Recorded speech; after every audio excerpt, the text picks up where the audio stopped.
Go. All right, I want to start off with the Purple Bridge because I saw it and was like, this is fucking rad. Yes. Okay. I guess I'll give some background context to Yeah, the you, you Purple Bridge. you say whatever you want, go for it.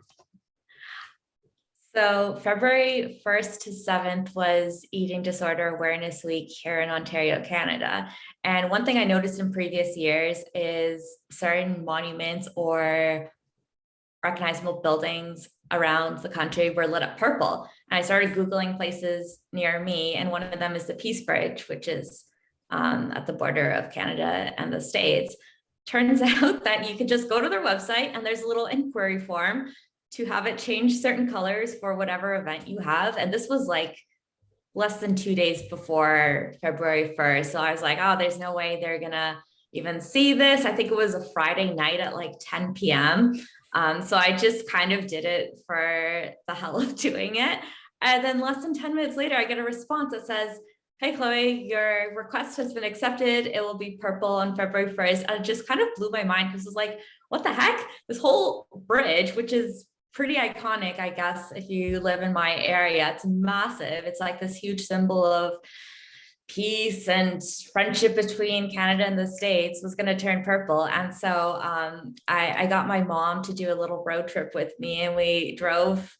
It was very, very dark when we went. There wasn't a lot of lights. We thought we might accidentally cross the border. We like parked in a really sketchy parking lot. We're like traipsing through knee-deep snow just to get a good picture of this bridge. And it was so, so cool. It's like, oh my goodness, I did this. Like I turned this bridge purple. So you can see it on my face too. I did a little video and that was genuine excitement. Come on, that's so cool, man. Like, and that's such a beautiful bridge to do it on as well. Like the symbol of peace, right? I think that's what Yeah. everyone's searching for. Since the start of time is to find their own little piece, right? And then you're able to put something that needs to get a little bit more traction and word out there on a peaceful bridge, man. That's fucking rad, man. That's true. I didn't even think about that. Even the connection between like peace and accepting your body and being at peace with your own body, Mm, that plays well into eating disorders too. mm. So why did you want to do that? Like what little lit the spark in your brain and was like, hey, I'm gonna light this bridge purple? Um, I think eating disorder advocacy is just a big part of my life right now. So I'm just looking at opportunities to talk more about it. And I want to take advantage of it being Eating Disorder Awareness Month. Um, so I think I'm just trying to get creative at this point. And I honestly had no idea that they would even take it into consideration. But now that I know that, it's like, okay, what next, What right? next? Like, Yeah. yeah, yeah. That's awesome. Like different avenues of creativity to be able to connect with people, I think is really important rather than, we've now bridged away from like mainstream media, right? And that, the TV is practically redundant. We don't watch it anymore. Radio, who the fuck puts the radio on? They just put Spotify on, right? I still listen to the radio in the Okay, car. I take that Yeah. back. But not, I'm very far and few between. You're Yes. right. Yeah. I grew up not watching television either. So Mm. that was pretty unusual. And nowadays, you're right. We're just all streaming everything. So it doesn't matter. Mm. I think finding these like different little avenues and they're different and they spark your interest, like murals or like lighting the bridge or street art or, like kind of whatever, right? I think it's so cool. I think it's ways of sparking that creativity in people's minds and also sparking a light in people's minds of like, oh, this is actually really important. Oh, okay, this is cool, rather than just the billionth thing that's popped up on your Facebook feed, right? Of Yeah. negativity. Let's be honest. It's just Yeah. this, and you're like, oh, fuck this. I'm just gonna like put my phone away. I'm not looking at it, right? Because you just scroll aimlessly. I was like, well, what the fuck? My bridge is purple. What's going on? Why is my bridge purple? Let's, and It you give gets it a your little, it gets your attention. yeah. If it was blue, green, you'd be like, oh, okay, it's blue, green, rainbow. We know what that is. Okay, great. You're like, it's purple. What the fuck? What's going on? It's cool, man. Watched it. Yeah, next year I'll get the whole Niagara Falls purple. That would be cool. That's my next goal because the Wow. falls actually light up. Um, Yeah. You Is got there lights the like, gears going. is there lights behind the water? Yes, exactly. Yeah, the Damn, lights are behind the water. damn. It's pretty cool. I can't believe people survive jumping off it. Oh, that just gave shivers just You're thinking not, about that. you're not catching me dead doing that. No way. Yeah. Even recently, this poor woman, I don't know how it happened. She somehow got over a blockade and her car was about to go over the falls. And so they had to like rescue her from the car. I think the car actually did go over the falls. But every year there's some ridiculous story about the falls. What the It's fuck? wild. It's wild. There's a museum all about the things that have happened around and near the falls. They've had tightropers go across. This one guy, he brought an oven. He brought an oven and he fried an egg over the falls on a tightrope. Why? He's hungry. Wanted an Oh, egg.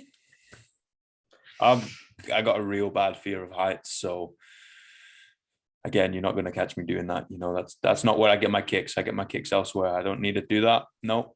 And I'll look at it from a pretty picture. I'll take a picture and stick it on a postcard and send it to my mom and be like, hey, I've seen Niagara Falls, but I'm not going to be swimming upriver. That's probably for the best. My one brain cell is telling me it's a bad idea. I'm going to I listen to it this agree, time. definitely. Yeah. So let's backtrack it, right? What got you started on this? What's your journey? Tell me a story. What's the journey of Yeah. Chloe? Okay, so depending on who I'm talking to, I like to take a different lens. And because you're a fitness professional, I feel like I can sort of take that lens when it comes to telling my story. So to give you some insight, I grew up very, very active, and my favorite sport was gymnastics.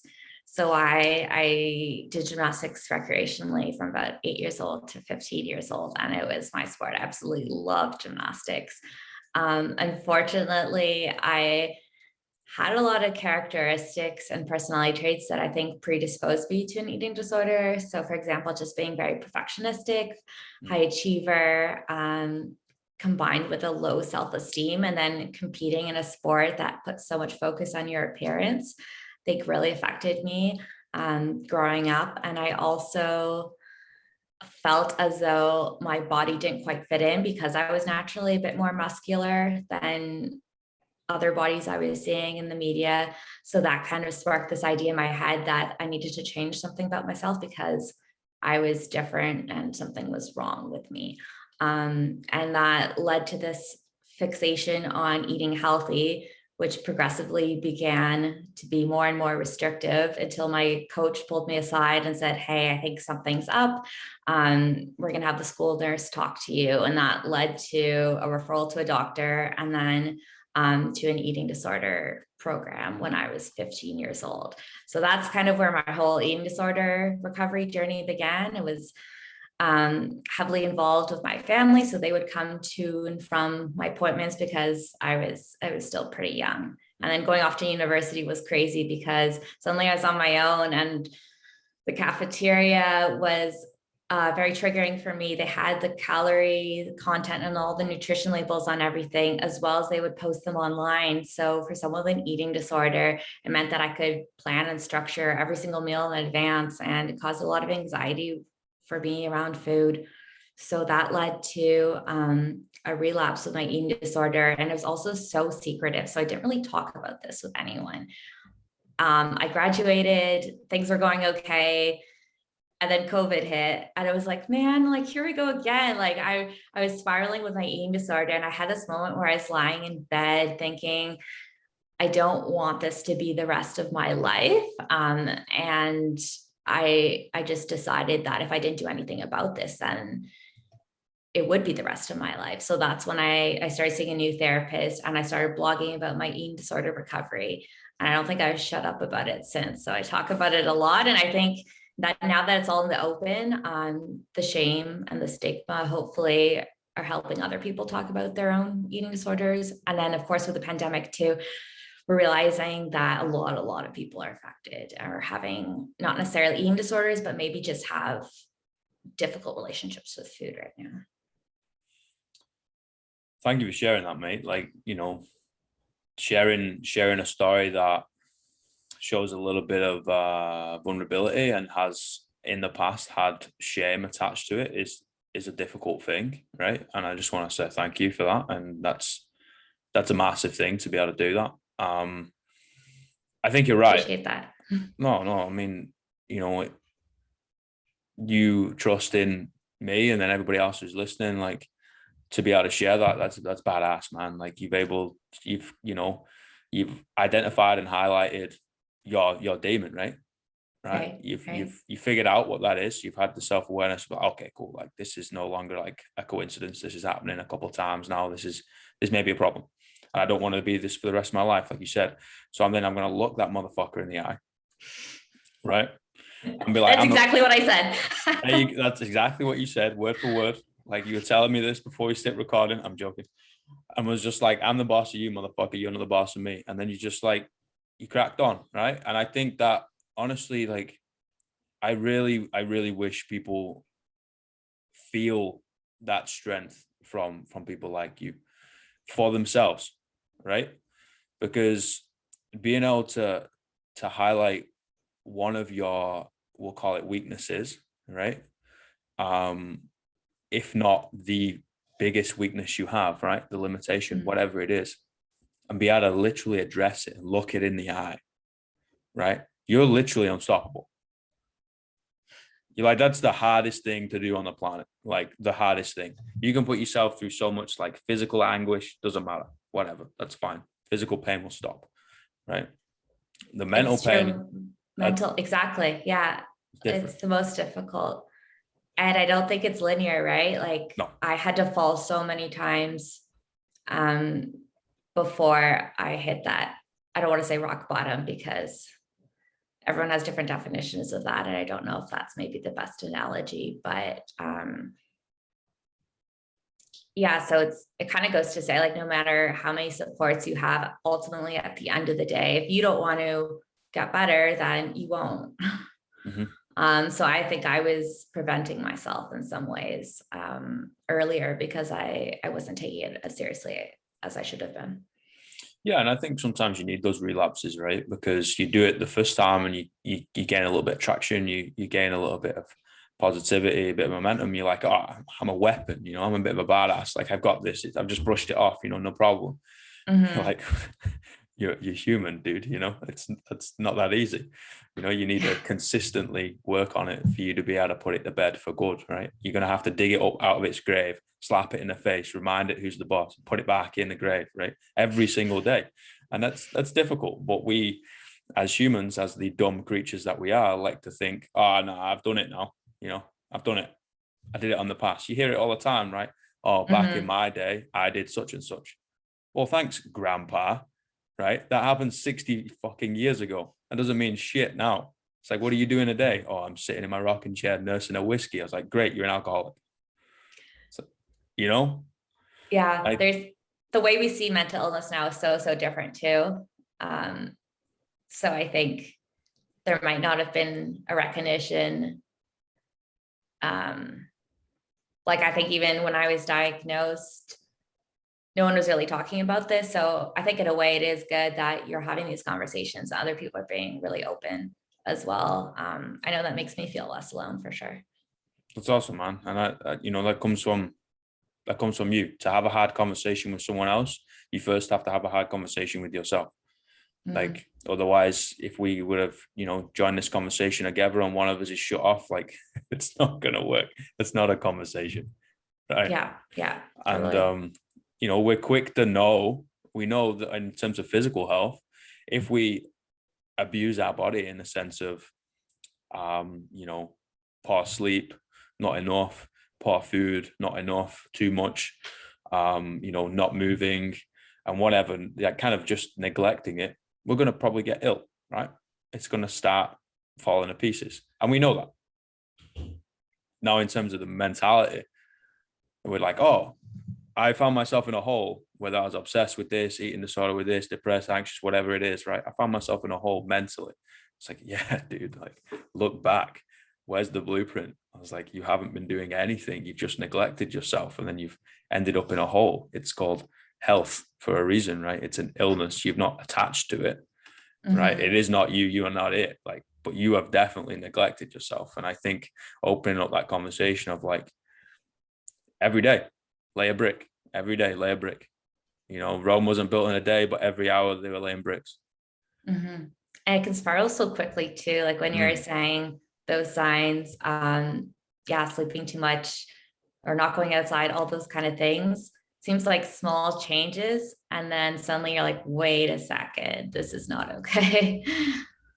Creeps up on you, right? Like Yeah, hindsight yeah. is a beautiful thing because you can see everything. You got 20/20 vision. But when you're in the mix of it, like you got your blinkers on and you can't see anything. So like, you know, the realization of you're probably a week in, or you've probably started those tiny little habits maybe for like 3 months, right? But it started off 5 minutes a day. And the next thing you know, now you're never leaving your room 3 months later, Hmm. right? And you're like, Hmm. whoa, how did I get here?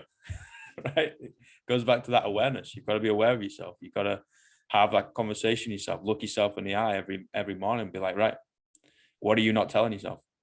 What are you not willing to tell other people? Because you're gonna have to tell me because I'm you, you know?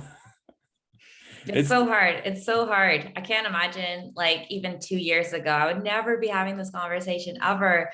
It'd be probably one of my worst nightmares, to be quite honest.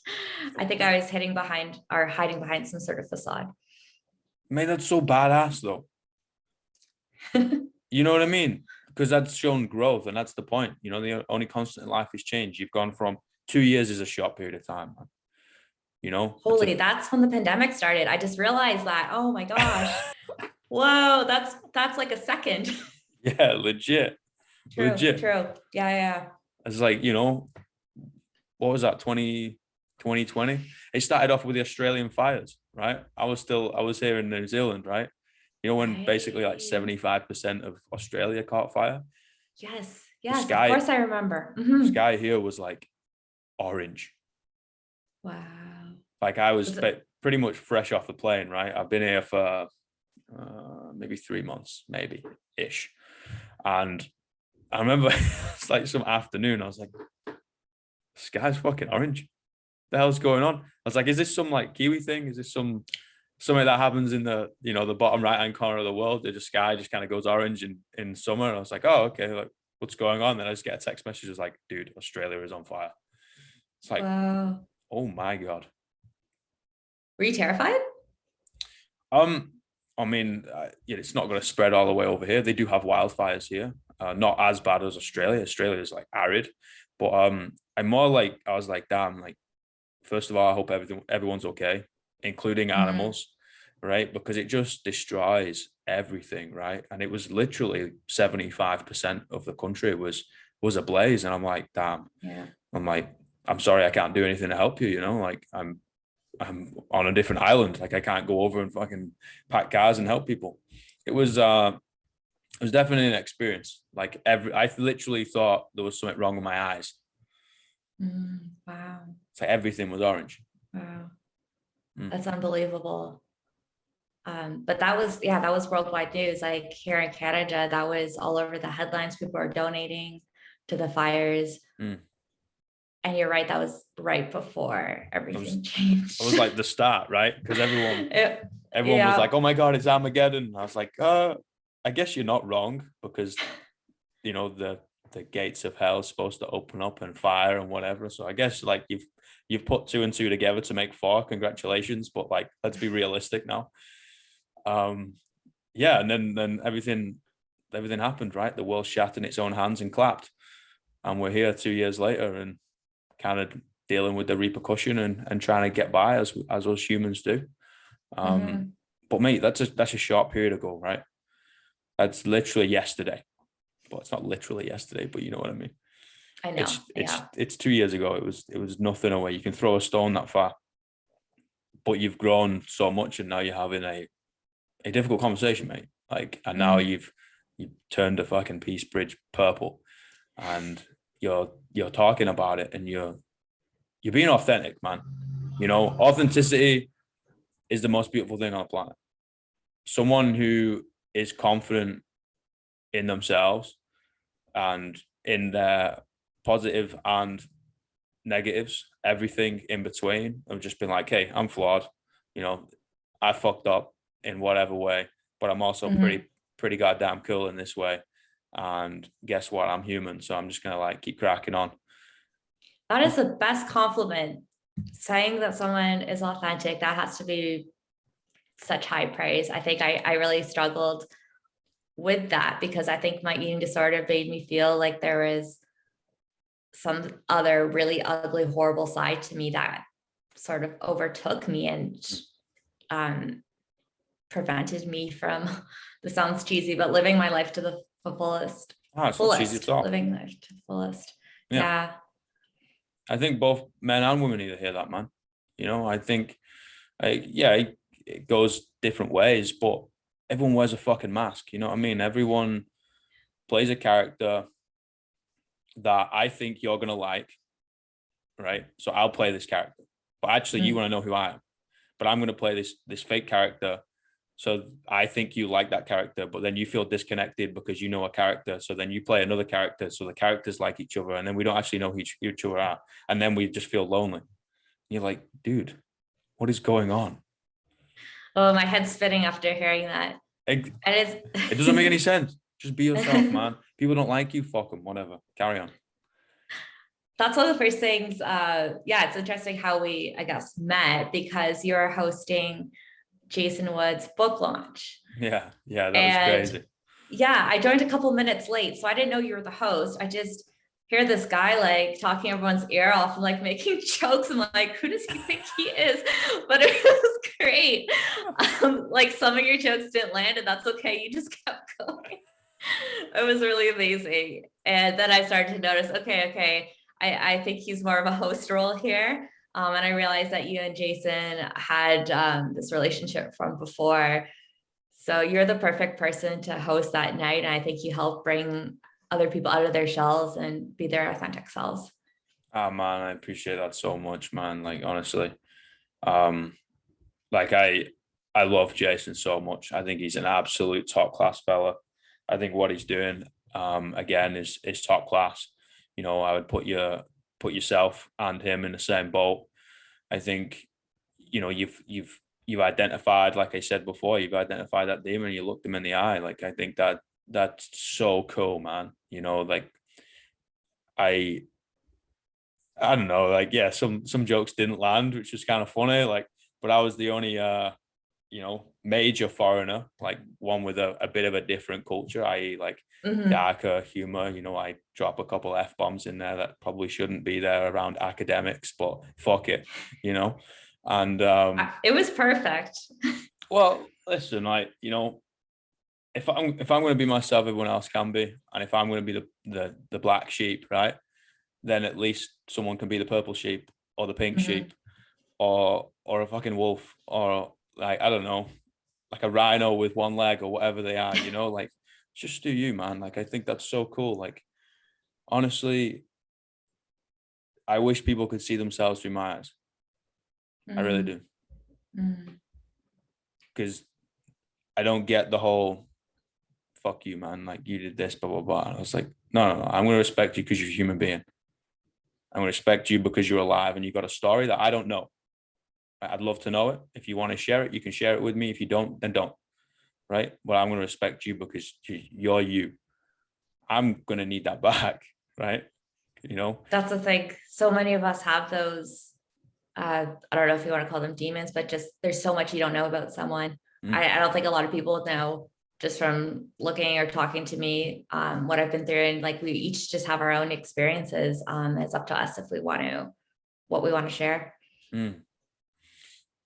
And there's levels to it, right? Yes. And I think that the more levels that you climb to understand a complex human being, because we're complex.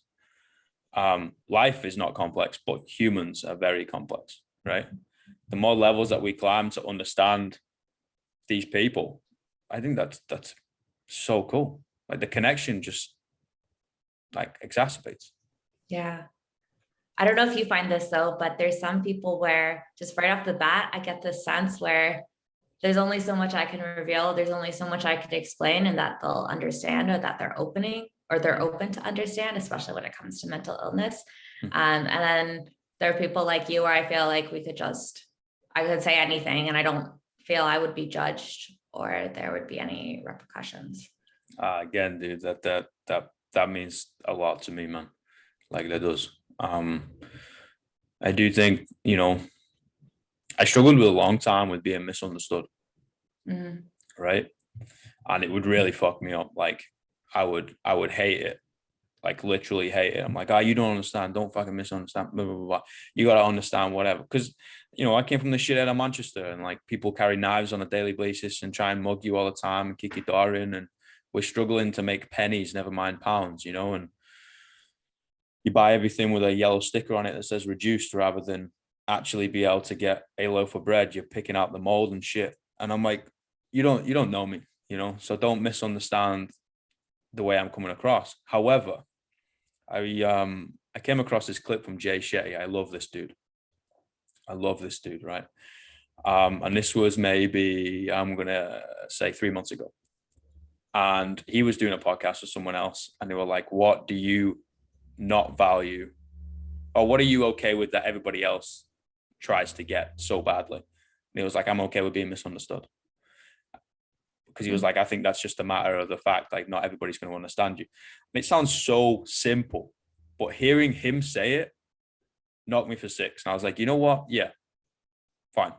I'm okay with being misunderstood. That's huge. That's going to take a minute to fully sink in. Mm. Wow. Because a lot of us want to be accepted, which is, I think, in some ways the opposite, where it's like that resistance that it's really deep. I have to think about that one. That's really a thought That's fine. provoker. Meditate on it, think about it, philosophize on it, like come back to it, dissect it, do whatever you need to do. I think that acceptance is what we all crave, right? But I think it's because we don't give it to ourselves, right? We don't integrate the quote unquote bad qualities that we have highlighted as bad. Everyone's got something they don't like about themselves, right? And we don't integrate that in us. We're not like, this is who I am, man. Not in a sense of arrogance, and I'm just going to continue doing my destructive tendencies, right? If I'm going to highlight what is not the best about me, and then I'm going to use it in a constructive manner. Mm. It goes back to those high conversations. And it's like we tell kids, it's like, oh, what makes you different makes you special. And I don't think we actually live that philosophy. Like we'll say those things to children, but it's like, as an adult, do you really believe that? Mm. So I heard this a while ago and it blows my mind. So I'm going to share it. Right. Of it's a theory of when you're a kid, you're born with the secrets of the universe. And so life and everything, and you forget it before you have the opportunity to tell anybody, and your entire life is trying to figure out who you are and trying to remember it. That's a bit sad. Oh, it's rad though, right? Where did you hear that from? I don't know. I think it was I don't know where it was. I listen to a lot. I read a lot of different things. And then I also think about a lot of things. So it could have potentially been like an idea that was planted from a conversation I listened to and then just kind of went off and went a little bit nuts. Like, because I am definitely nuts. That's okay. But we all are. I like that thought. It is. It's a nice thought. It's wow. Yeah, so much. I was reflecting recently on I'd had to make some big career changes, and I was thinking back to when I was a kid and what I wanted to be when I grew up. And it was always a writer. I always wanted to be an author and write a book. And then now I'm kind of like, yeah, I love writing. Like, why did I try to push this away or try to be someone else or be someone different? Because I had this idea that writers are broke and they're not successful and there's no way to succeed as a writer, which obviously is false because there are so many writers who are doing incredible things.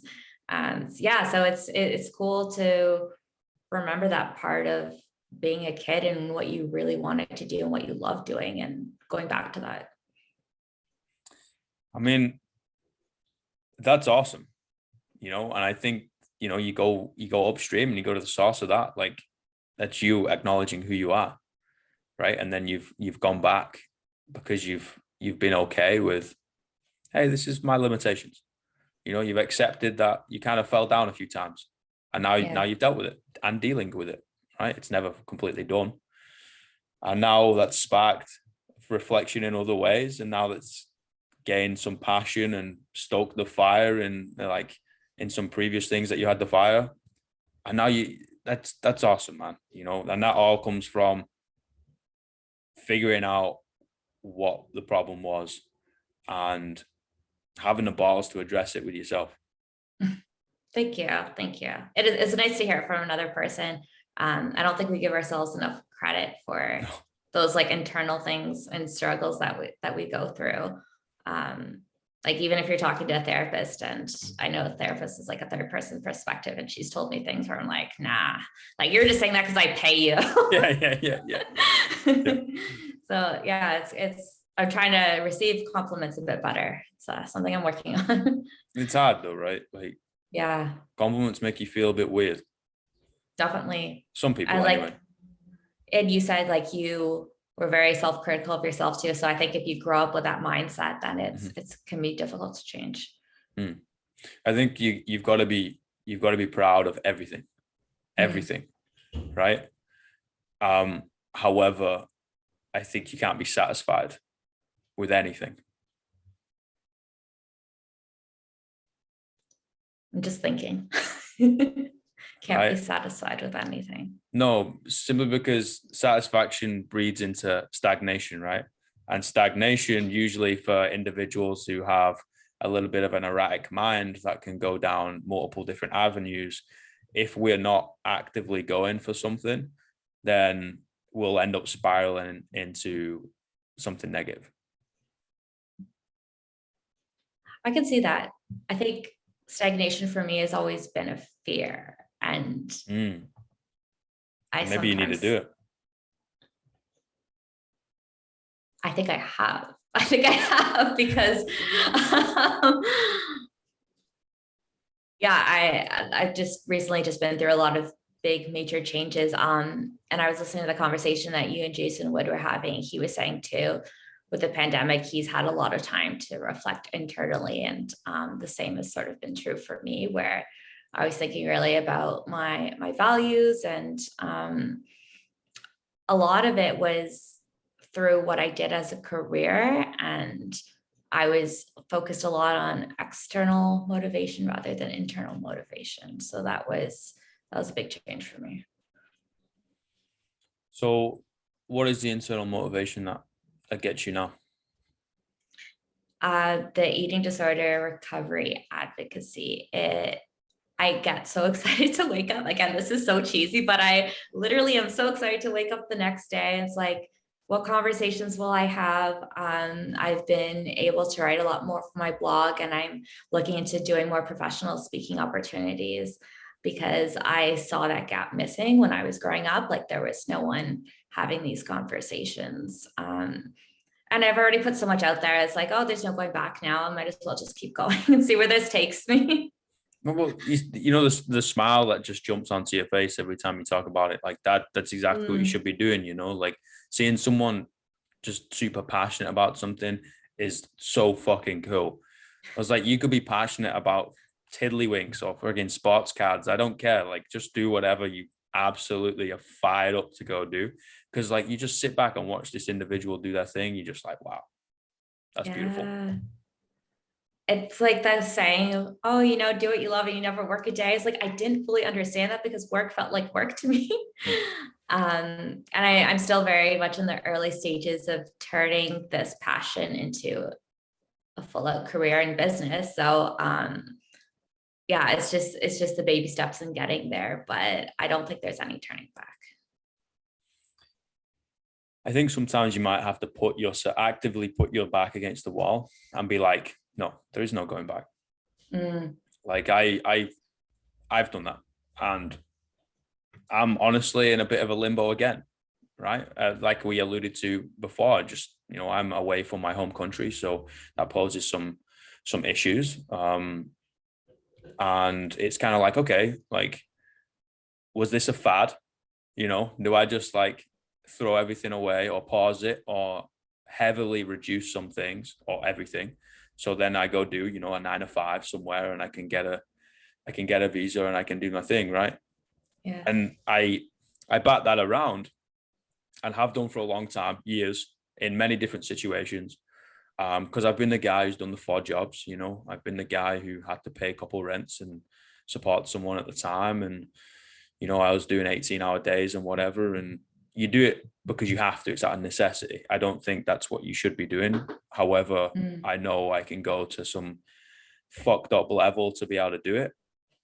Now I don't go there because I've kind of proven to myself that gun to my head I can survive, right? And now I'm like I don't need to do that anymore. Like I've proven that's done. Um, and I bat around of like, you know, maybe I just kind of go work for the man, and I can just kind of coast through and get all the quote unquote privileges that come with that, right? And then the little voice in the back of my head is like, dude, you can't do that, man. That's not for you. I'm sure even just picturing yourself there is a weird image. I can't do it, man. Like honestly, Yeah. like I think you could probably relate to this in the sense of where my mental health goes is I get thoroughly depressed, like real down.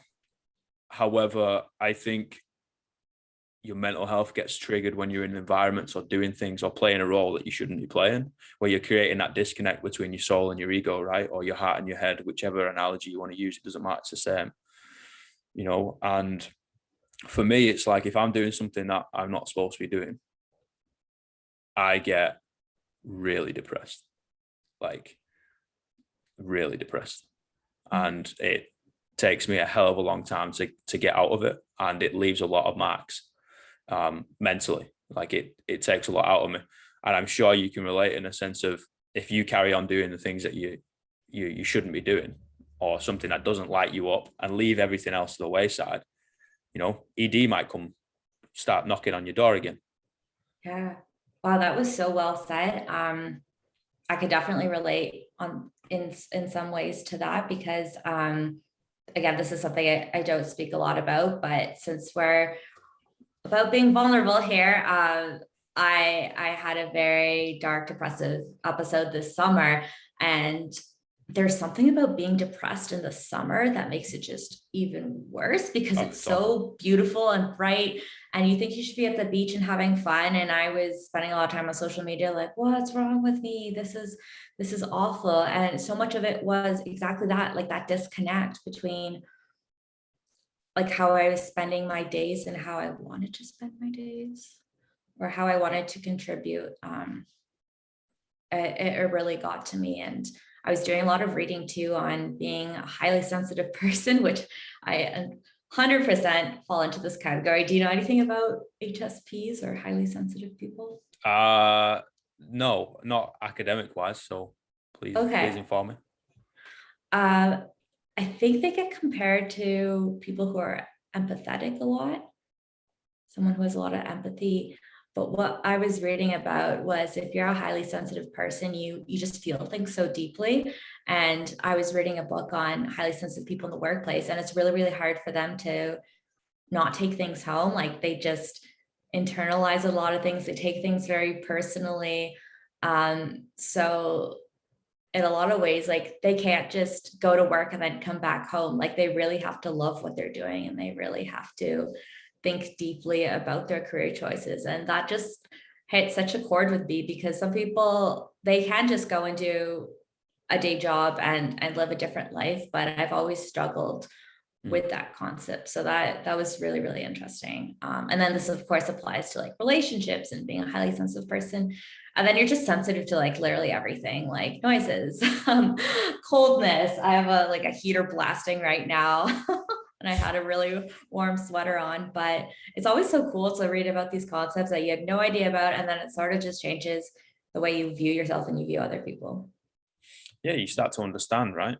Like you Mm-hmm. start to pull the pieces of the jigsaw together and you're like, oh, that's a picture. That's a human. Yeah, I'm like, oh, okay.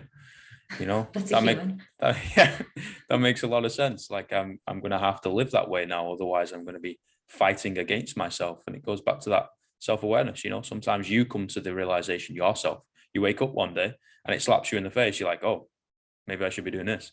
And then other times you need to actively go seek it out. You got to read the books, you got to listen to the podcast, you got to watch the video, you got to do the study, like whatever it is, right? And Mm-hmm. yeah, I relate to that a lot. Like I have to live a certain way because I guess I'm crazy all the time, right? Um, and otherwise it will send me absolutely into a depressive state, and I'll be at the bottom of the pit quicker than you can snap your fingers, right? And Yeah. I know that because I've reached that place a lot of times, and I'm like, I can't do that again. Like I have to help other people because that's what fires me up, and that is what I have created my purpose to be, at least for now, right? Nothing in life is guaranteed, but that's who I Mm-hmm. am. I and I have to live that way, right? It's also it's a selfish, unselfish thing, right? Because Right. you're living for other people through doing what you need to do, right? Because that aids you not spiraling. Yes. Yes. Oh, that was really well played. Again, I'm not, so I might have a way with words. Mm. Just take out all the effing and jeffing. No, I think it's really incredible. And like you said to me, it takes, I don't know, this is an overused word. I think people a lot of times will, I'm sure, tell you, oh, that's very brave, that's very strong of you to talk about these things and share your experiences, but they're very universal. I don't think what happened to me was particularly unique. Um, but the way that you can kind of make the worst thing that happened to you the best part of your life or the most meaningful part of your life. Like I wish I could make people feel how much that fucking fires me up. I want to punch through a brick wall. You know what I mean? Like hearing it could be exactly the same story for a million people, right? And obviously the people are different, and every single one would fire me up so much. Like Mm-hmm. you've gone against what your head has been telling you, what quote unquote society has told you, social norm or whatever, right? And you've been like, okay, this is an issue because I'm doing something that I shouldn't be doing, or I'm hurting other people, or I'm destroying things, or whatever, physically, mentally, emotionally, could be all of them. Cool. I'm going to accept that, and I'm going to work with it and be a better person and grow from it. Because the Mm-hmm. easiest thing in the world is to inflict pain, right? I'm not going to feel it. I'm going to throw it up into a ball. I'm going to throw it in your face. That's easy. That's easy. But to be able to sit with that, feel it, figure it out, like accept it and be like, right, I'm the boss, not you. Because then I'm going to like throw out healing, and I'm going to try and create connection, and I'm going to try and do all these positive things, right? Rather than negative things. That that is so badass. Thanks. Thank you. That Like, transition though, like, I don't know if you've experienced this with depression, but it was similar when I was in my going through depression in the summer, was the victim mindset. Like I I really struggled with that because I felt like what was happening to me was, I couldn't explain why it was happening to me. And I felt very, very stuck.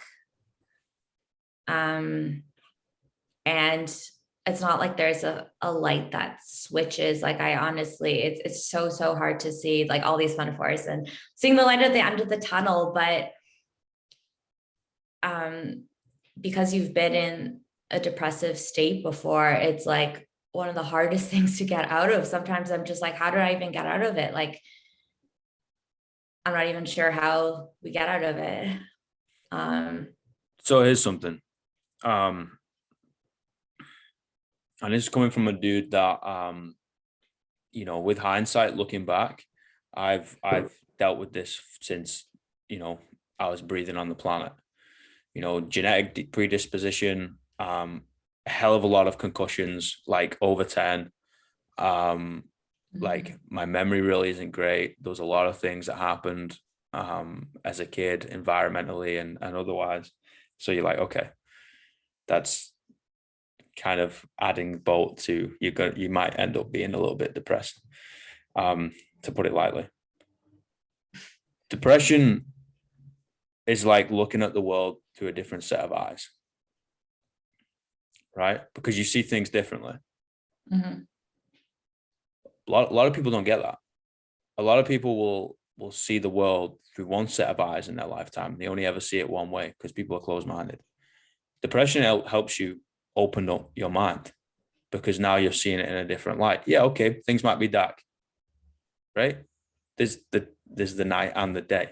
Like the planet goes dark for half the day. That's life, right? But you're able to see something, the same thing in a different way, and that's beautiful. So, yeah, okay, it might be really hard, and the cloud is over your head. You're in a really sticky spot. But at the end of the day, you're able to see the same thing, right, in a different dimension. And then when you get out of that, it's literally like you can see the world in all these, like all the colors rather than just black and white, right? It's white, it's the daytime when everything is fine. And when you're depressed, it's black, it's nighttime, right? Yeah. And when you end up getting through that, it's like you can see the colors of the rainbow. And that, mate, is beauty because you have gained a superpower. You're living in like 4 dimensions. I like that, a superpower. That's 100%. A really interesting perspective to take on it.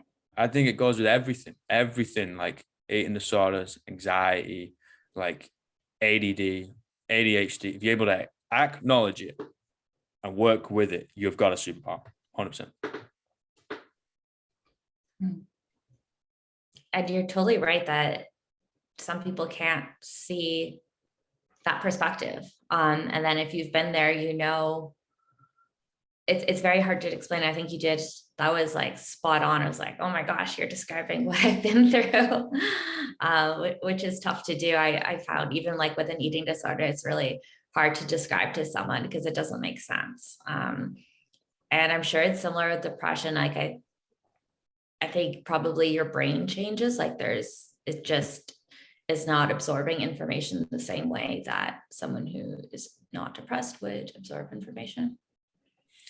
Yeah, like brain chemistry changes. And I kind of want to give a little bit of a tip to the hat if anybody is struggling at the moment, in the sense of you said it hit the nail on the head, right? And I might get the comment like that quite a few times with something that I might write, right, in terms of the poetry and that.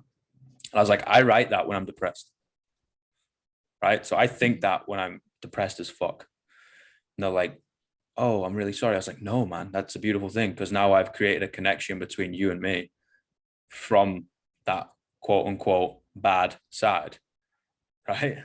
And that's incredible. Like now you can empathize and create a connection with people using the limitation that was dealt with you, right? Yeah, absolutely. Like that's insane. That is literally turning a weakness into a strength. That's you literally being superhuman. Do you ever journal or keep diaries? Because that's something I've done. And I think when I look back at them, it's like, oh, I wrote this when I was so depressed, but there's a beauty and there's like meaning in those words from the darkest spots because it takes you back there. And sometimes like I look back at like, oh, things weren't that bad. It's like, no, at that time it was really, really hard. And I don't want to forget those things I've been through. Yes, I do. I have a goal and a gratitude book that I basically write down goals for the day and gratitude every morning. I got my little like poetry notebook that I'll do some actual writing in, which is half a journal, half poetry. Like poetry for me is basically me journaling anyway. And then I have another book where I will like form sentences and actually create like a journaling atmosphere. Yeah. But when I finished the book, I burned them. What? Yeah. My heart just sank. I keep all of mine. So that's the exact opposite of what I do. Yeah. Is there a significance to that? Yeah. So I I wrote something down. It kind of it kind of hits the nail on the head in the sense of it's coming out in the new book. Is every night I kill myself because every morning I wake up a new man. I then have 24 hours to figure out who he is. And I believe like every day we are a new person, not completely in the sense of multiple split personalities, but I think if we live that way, or at least speaking for myself, if I live that way, I'm committed to growth, committed to the journey rather than this is who I am. I'm singular. I'm like, no. I'm complex. I'm evolving. I'm a human being. I'm gonna end up dying. I'm growing. I'm doing everything, right? I'm everything and nothing. And also it frees me from the shackles of who I was, what ended up happening, the good, the bad, the ugly, the positive, the negative, all those beautiful memories I can rely on to help me now.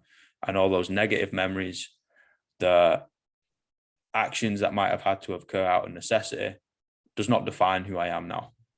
Because after this conversation, I'm going to be completely different because I've learned so much from you, so much from the process of having this conversation. And then I can then commit to growing, right? And it's the final step for me of like, you can't rely on anything in the past. The past is the present's teacher to help serve the future. So after it's burnt, it's done. It's then out of my heart and head, and we go forth. That forces you 110% to be present. Like I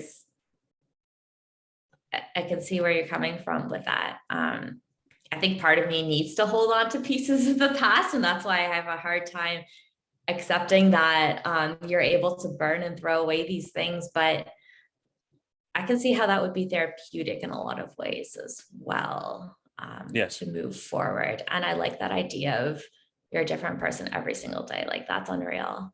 That's such a brilliant way of looking at your life. I like that. Thank you. Like, I'm not saying it's the way to go about things. I'm saying I'm being authentic. I'm being real. Like, hey, this is what I figured out and works for me, right? Figure out on what works for you, and go do that, right? And if it means keeping your journals, then fucking keep them. You know, if it means not journaling, then don't journal. Like, you know what I mean? Like, do whatever you want to do. Like, as long as you're not to your detriment or someone else's detriment, do whatever you want to do. I was like, yeah, I burn Yeah, them. 100%, 100%. I see that so much too on social media. I don't know if you get this on your feed, but there's a lot of trends on morning routines and they all look the same. They all look absolutely the same. It's a girl waking up at 5 a.m. and her little clock flips to 5 a.m. And then she does some yoga and she drinks a weird detoxifying green beverage and then goes for a walk and then reads a book, and they're all reading the same book, they're all journaling the same thing, and that's not going to work for everyone, and it just sets you up for comparison. I really don't like that obsession with like productivity and always, I understand trying to better yourself, but at some point you have to accept certain things about you. Like I accept that I am anxious. I can be very anxious, and I think that's just who I am. And I don't think I can bury that. And it's just part of who I am. So those kind of things really, really bother me. And what you've said about just knowing what works for you and just doing that, that's super cool. And that's harder to find. Yeah, man. Like, it's funny because, you know, I don't want to say preaching, but I've been saying the benefits or what could be the benefits of a morning routine for a long ass time, right? Simply from my perspective of like, hey, I need to set my own head, right? Because I need to get a jump on this little ghost that that's called depression, right? I need to get a jump on that motherfucker and be like, no, not today. You're not getting me today, right? I'm having a good day, not a bad day. Like, go screw yourself. And no one needs anything from me, right? So I'm like, hey, this could help, but it's not the be all and end all. And it's funny because when people work with me in terms of coaching, everyone gets a Google folder, right, on my Google Drive, and then as well as your program, you get all these pieces of like information and documentation in there that just could potentially help. And I'm like, hey, here's like an example. Here's why we're doing some things, or why this could work or this could help. But if it doesn't work, you don't want to do it, or it's not for you, don't fucking do it. Simple. Like, it's no skin off my nose, man. Figure it out for yourself. Mm-hmm. Like, it's there if you need it, right? I'm big on equal opportunity. It's there if you need it, right? The line is there. We all start at the line. You can walk over it if you want to. The door is open. We can walk through. If you don't want to, don't do it. Simple. Just because everybody's on their Instagram reels doing 5 a.m. yoga and drinking a skinny tea or journaling in the same bloody hairy fairy journal. If that doesn't work for you, man, if you're a night person, you like to wake up at 3 p.m. and work nights and do it just before you go to bed, then go do that, right? And I'm like, if you're genuinely happy at playing video games and working like a minimum wage job, and that is your true happiness, then fucking do that, man. Like, whatever you want. Sure. Yeah. I got no leg to stand on to tell you how to live your life. Nothing. And I think when can I call you a creative? I feel like as writers, I think we are creatives. Like, we're just creative people. You can call me whatever you want, mate. You know. It's so important to figure out what works for you, because I'm no longer on that 9 to 5 schedule. So Yeah. if I don't do anything, then I just won't do anything. And that, of course, can be problematic too. It's similar to your depression. It's like, I can't skip meals. Like, I know that just leads down a bad path, and I can't skip snacks. And just for me, you know what, if you don't want to have breakfast, that's fine, but I need to eat breakfast. I can see how, it's a form of self-care, and it's a form of care for our mental health. I was thinking a lot too about how the word mental health is just used so often. And it was really interesting. I was reading something and they talked about eating disorders as a brain disorder. And that really stuck with me. It's like, oh, a brain disorder. That sounds like very serious, and just there's more weight to that. And we don't throw it around as often as we talk about a mental illness. Yeah, it's definitely, it's great. There's always pros and cons with everything, right? It's fantastic that the word or the words mental health is being thrown around a lot more. However, it packs much less of a punch now, right? Because it's like, oh, fuck, these knobheads are talking about mental health again. It's like, yes, because it's serious business, and we might be helping you. I don't know, maybe, or maybe your children or whatever, So yeah, I think, kind of reinventing the wheel, I guess, with different terminology and going further into it and being like, okay, what is a preventative measure? Well, where's that umbrella? And then where's the umbrella of where there could be some chemical imbalances, right? And then it's like redefining and kind of like fine combing and fine tuning this whole thing that we have no idea about, let's be honest, called the brain. Mm-hmm. It's scary. Terrified. The chemical imbalance part is true, because sometimes I think, if I didn't do gymnastics, or if I didn't do this, then maybe certain things wouldn't have happened. But there's that acceptance where no matter what I did, I was probably predisposed to this illness, and kind of similar to yourself, it sounds like. Yeah, for sure. You definitely, people definitely do have predispositions, like genetic predispositions. I'm one of those people. For myself, again, disclosure, don't take me out of context. If it doesn't work for you, leave it where it is, drop the ball, let it hit the floor. Of like, okay, I'll acknowledge that, but then I'll also refuse myself to put it in the front of my mind. So for example, I made it all the way through school. I made college, as in that's 17, 18 back home. It's not university, it's the one before it. And then I've like worked, right? And I figured out, well, I didn't figure out, someone actually came up to me, was like, who works with intellectual disabilities, and was like, Alex, like, you have exactly the same tendency when you read as someone who's got dyslexia. I was like, oh, that makes a lot of sense, because by 22, I'd read 4 books, right? And it took me a lot to get through those fucking 4 books. And I'll write things and it might be in a different order, or I miss letters and I read it correctly, or like the format of me, like if I put pen to paper, it looks great. If I put it on a screen, I forget how to spell the word because it looks different. Or if I put it on a whiteboard, again, it looks different, so I forget how to spell it. Like, it's whatever. And I'm like, okay, dude, more than likely you're a bit dyslexic, or dyslexic as shit, whichever, right? And I'm like, okay.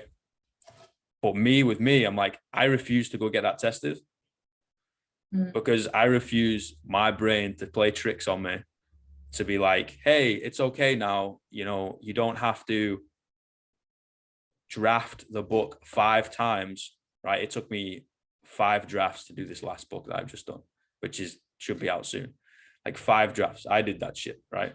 I was like, oh, you don't have to do that now because you can play the card of whatever. And I'm like, no, I refuse that. I was like, this is the cards I'm dealt. I've got to get really skillful at playing said cards. That's it. And I know that comes across quite harsh for a lot of people. It won't work for a lot of people. All I'm saying is, hey, this is what keeps me humble. It's what keeps me between 2 fine lines. And what keeps me like kind of accountable to myself. It's really interesting. And that's super impressive. Like, I've always dreamed of writing books. Anytime someone says I've written a book, I'm just like, that's amazing. It shows it's possible. Yeah, man. I have this idea that an author is like someone later in their life and they've retired and they're at the cottage. It's like, no, people everywhere are doing this and they've had challenges. So to hear, it's like, okay, what's my excuse, right? Like, I don't have the same challenges that you have. I like that mindset though. I think part of it's like looking at treatment, maybe. Like, I remember I didn't really identify with the term of someone who is anorexic, but that was because I was refusing the treatment. So I can see what you mean, how in certain contexts it does work, like not to identify with like a diagnosis, and other times it maybe doesn't work. And it's like different too when you're an adult and you're realizing something too, I think. Yes, I think so. Yeah. But that must have been like kind of mind blowing for you. Just be like, oh, this is something that I've always had and I didn't realize there's anything wrong. And you're just like, cool, there is nothing wrong. It's whatever. Yeah, I just thought I was slow to some things, right? And I was just like, oh, I'm a slow learner and a slow, which isn't correct, or a slow reader, or, you know, I'm just kind of like not good at it, right? I'm one of those things. And I kind of have a little bit more deeper conversations with people who work in the field with some sort of like, you know, intellectual abnormalities or whatever it is. And we get into the nitty gritty, and I try and read something out, right? And I kind of explain, hey, this is what's going through my head when I read something. And they're like, nah, dude, that's like the spitting image. And I'm like, oh, that makes a lot of sense. And then I talked to my mom and she's like, oh yeah, like it is in the family. I'm like, so I made it to like what, 25 or something, and I didn't have a clue. I'm like, okay. I was like, would have been nice to know, Mom. yeah. But I also, again, this might be a little bit of a different opinion, right? And I think it's heavily molded by my upbringing and the environment I grew up in, right? The northern territory of England is very much of a, you have to survive, right? You have to get by, like you have to figure it out, like that's it. And you know, working class is the same everywhere.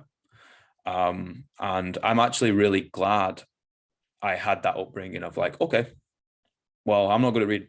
Cool. I've got to figure this out. And yeah, okay, it took me like a long time to start reading, but now, Like I noticed the difference. Like I have to read at least 4 pages every morning, right? At least 4 pages, which is nothing. But I notice if I don't do that, the way I can have a conversation, even in these podcasts, right? I start stuttering, I lose my trail of thought, I can't really hold a sentence correctly. But if I keep up the reading, because I'm just like plowing it into my head like continuously over and over again, I can hold a better conversation. My writing gets better. Like I stutter less, the nerves go down, and I'm like, oh, okay, cool. Like this is just something I need to consistently do. Which, it's just self awareness. Like figure out who you are. Absolutely. It makes me so happy. I just love reading so much. So talking with other people who have just a shared love of reading. And for you, is it like an actual book that you read? Yeah, I have to. Like a physical, yeah. Ah, love that. Yeah. It's a big pat on the back, man. It's a massive pat on the back from me to me, in the sense of, dude, you have this thing in your hand, right, that you were actually scared of, right? You're opening it up and you're reading the goddamn words, right? And then you're closing it and you'll eventually finish this book. And I'm like, I can kind of look over to the bookshelf and I'm like, I've read all those books. Like me, I've read those books, right? And I'm like, I know it sounds something so daft and so little, but to me, that's a big thing. To someone else, that's a little thing. To me, their big thing might be a little thing to me.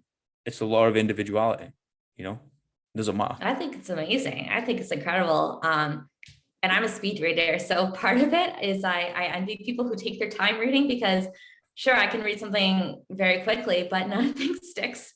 I'll forget characters' names, or I won't even pick up on like major themes or anything like that. So no, I think that's absolutely incredible. And also so much of it is, reading makes you a better writer.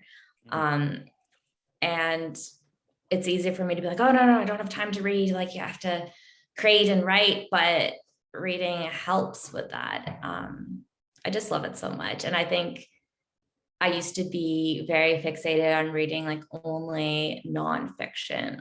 So I like to switch it up and read fiction as well, because it does something to that other side of the brain, where I'm not like constantly focused on self-improvement, because I was drawn to a lot of like self-improvement books.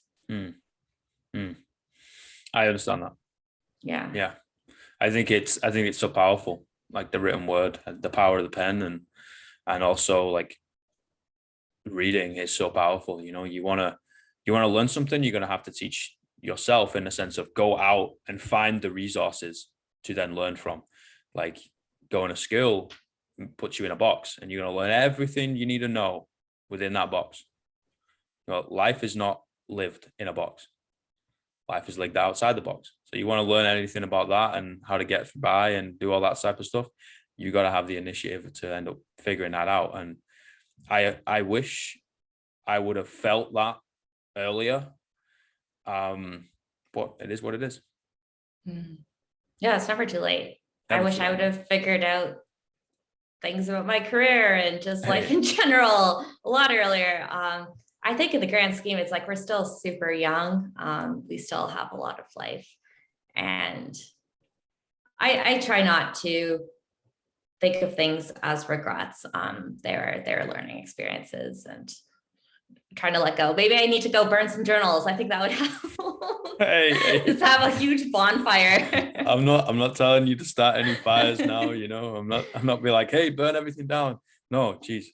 Well, I mean, hey, if it helps, it helps. Like, just do whatever you need to do. That was actually some advice from a therapist. Okay, she didn't actually tell me to burn anything. She said to rip it up. So it's still like the act of destroying. And that was just in terms of the eating disorder. She wanted me to make a pro and a con list. And I was like, yeah, there's gonna be so many pros. Of course, the more I sat down, I was like, this is a trick. There's a lot of cons to this. And then so her advice was to rip it off or rip it up rather. And that was kind of the idea of like moving on and leaving that part behind.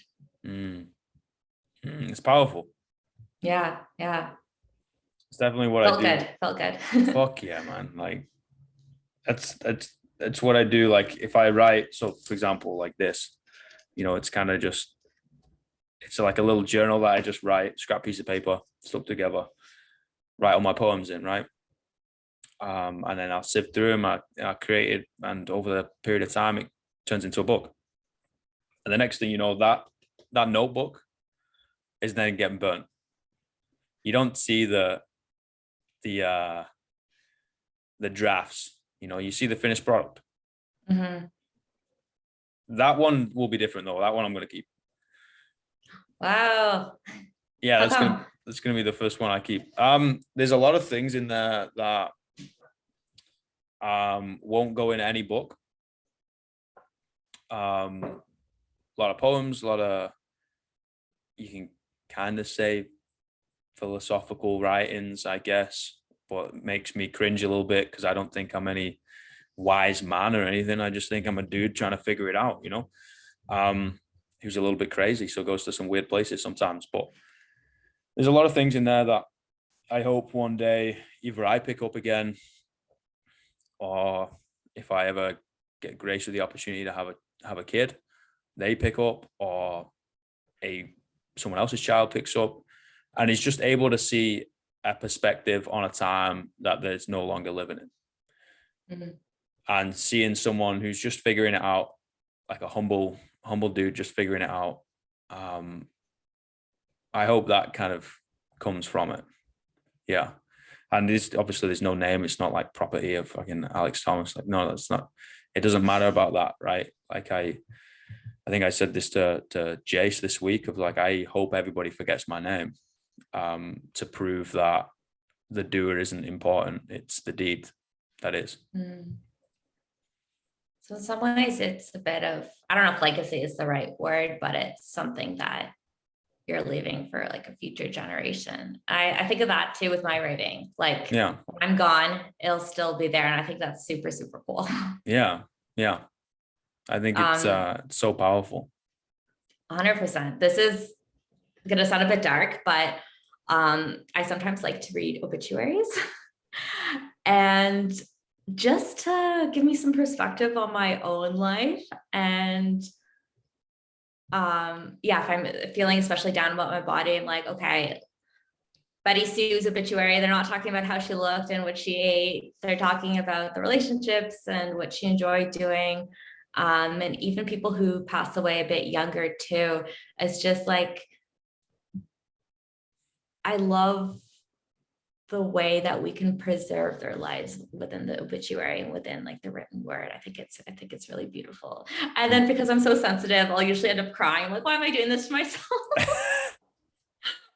Dude, I'll cry at stuff like that, man. Oh, I cried everything. Like the Olympic commercials get me every time. They're so heartbreaking because it's like the kid growing up playing hockey and then his dad gets sick and he has to, every time. I mean, I'm not that bad, but I'll cry at Toy Story. So really, it's 90s kids get it. 100%.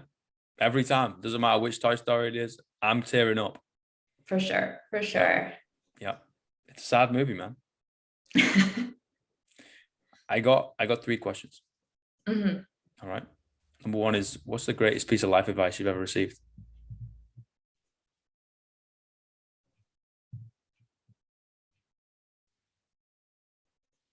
I don't know who gave this to me, so I don't know if that counts as advice. However, something that I've read is this too shall pass, and that's it's money right there. That's gorgeous. Yeah, I write that in my journal oftentimes, because our life is so transient, but it goes for it's reflective of the bad times, but also good times. Like the good times aren't going to last forever too. Those like mediocre times, like all of it, it is what it is. Like, so appreciate what's happening. I really like that one. Yeah. This too shall pass. Mm-hmm. Yeah. Appreciate exactly what's happening in the present, because that's life. Like the good, the bad, the ugly, the fantastic, the shite, the euphoria, and then also, the depression. That's still all life. That is all life. You're living it, and you're not going to be able to get that moment back again. So being present in that, whether it's the bad or good, right, the light or dark, like this too shall pass. Yeah, it's super powerful. Even during COVID too, it's like feels boring. It feels like we're on pause and feels also really, really horrible. And yeah, it will pass. It will pass eventually. Yeah, eventually we'll get out the ass end of this. Um, what's the worst piece of life advice you've ever received? Oh, okay. I was actually thinking about this recently. This was I was just finishing my graduate degree and was really eager to get a job in the field. At the time, I wanted to be a chief communications officer at a hospital, which now would be like a nightmare. Like that induces so much anxiety. But at the time, that's what I wanted to do. And this woman who I looked up to as a mentor, she's like, oh, what makes you unique? What makes you special? And I was really struggling to come up with something. And then I said, well, I've been through an eating disorder and I came out the other end of it. She's like, don't bring that up. Don't tell that to people. That is not relevant to your professional life. And now I want to be like, I don't want to call her a bitch, but I just yeah, I'll call her a bitch. It's like, I proved you so wrong. It feels amazing that was horrible advice. And I took it really to heart for a long time. So I'm glad that it is not relevant. Worst advice. That's horrible. She can go fuck herself, She works in healthcare. You should be saying that. Like, awful. Dude, one of these times, right? maybe I shouldn't say this, but one of these times, no, it's not that bad. One of these times I'm going to stand up and someone's going to give me a microphone and I'll be on like, I don't know, BBC, whatever. And I'll be like, hey, just so you let you know, if I ever said, fuck you, I meant it. Like, because honestly, dude, the amount of fucking stories I hear about this, or, oh, people just told me to just like man up, or I'm not worthy of the life I want, right? Or no, I shouldn't tell people that, or you shouldn't show people that, or you shouldn't be that, you should be this. And I'm just like, how fucking dare you try and mold another human being into something that you want them to be because you're hurting inside? How fucking dare you? Like, I think that is the most childish thing that you can do, right? That's not an adult right there. That's a child, right? And I'm like, when you want to grow up, we can come back and have a conversation. But right now, I'm not going to take advice from you because I'm an adult. I don't take advice from kids. It's so much of a reflection of herself too. Like I took it as a personal attack to me, but completely right. Like that, there's so much immaturity in that. And almost part of me pities her. It's like, well, that's really pathetic and sad that you can't talk about those things or that you don't see the strength and things that I see strength in. Yeah, 100%. And like, I'll have a conversation with anybody, right? And I'll even have a conversation with those people and I want to hear what their perspective is and their opinion. But if it is the 1%, hopefully it is that low, but whatever, the 1% that I just like, nah, I'm super close-minded. Everybody who's struggling is like a bitch, right? And I'm just like, you don't get it, man. Like, I'll be the guy that will say, fuck you. Like, okay, I'll be the dude that will stick his middle finger up. Yeah, no problem. Whatever. I'm not quite there yet, so I'll let you do that for now. Maybe one day. I'm not, mate. Like we say things how it is, and like the thing is, like, we're still respectful. Like, I respect you, and we won't get on. It doesn't mean I've lost respect for you. I respect her opinion. I think it's bullshit, and I'll tell her to go fuck herself. Right? But I still respect it because you have the right to think like that, right? I'm not telling you it's wrong. I'm saying you can't treat someone like that. I know that sounds a bit oxymoronic, but I'm like, no, don't push that onto someone else. But if you really want to do that, then fine. But I have the right to express myself, and my expression is usually going to come across a little bit aggressive, right? I'm like, to each their own. I think that's like the Canadian in me because we got the rep for being very polite and maybe perhaps passive aggressive. So that can come out a little bit sometimes. Yeah. I say to people here all the time because they're the same. They're passive aggressive, and I'm like, if you ever meet a northern person with passive aggressive, they'll just meet you with aggression. Like, Noted. it's just like, no, man, let's stop playing tiddlywinks, right? We're not playing checkers, we're playing chess, right? Don't, you know, don't try and like jab someone in the back or whatever. You got a problem, hash it out, shake their hand, right? Buy them a beer and wish them peace and happiness. Like, that's it, like you don't need to hold any malice. You don't need to hold a grudge. You don't need to like tell someone else that they're a bad person or whatever. Like, no, tell them to their face, have it out, right? And you can hear their side if you want to. You kind of have it out. Cool. Shake their hand, walk away. There's enough people in the world. You just got to find your people. And it's done. It's done. It's over. Then we go forward. But And again, you go back and find that woman and just march right out. But then there is also times where that shouldn't happen. Sometimes the best thing is to leave things unsaid. And that's something that I'm coming to terms with now. I'm out of that environment, so that's me showing my flaws, right? Being vulnerable and showing my flaws of the environment I was in is very quick to anger, and that's kind of my nature too. So now, like, I let a lot of things go. Now I barely do anything. I'm like, cool, fantastic, have a great day. Like, see you later. I'm done. I'm not perfect. Like, there's going to be some times where I'll be like, you know what, fuck you, man. You can't treat someone like that. But most of the time, it's like, cool. I'm not okay with that, so I'm going to walk away. So, I'm not saying I'm perfect, and I'm not saying the only way to go about things is to flip someone off. Sounds like you're. No, I'm just kidding. I'm digging myself a hole there. Anyway, the last question is 3 words you would tell your younger self. Okay, part of me is feel like I'm cheating a little bit because I heard you've said that. Actually, no, I should know this because you said it to basically every single other person. But I was thinking about it this morning.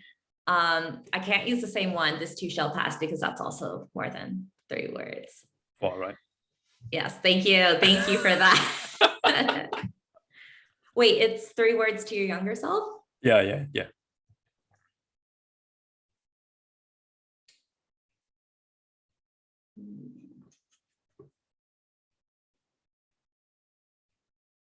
It's a toss-up between, this one's definitely been used before, like, you are enough, and then I think you are loved, because I really didn't feel that as a kid.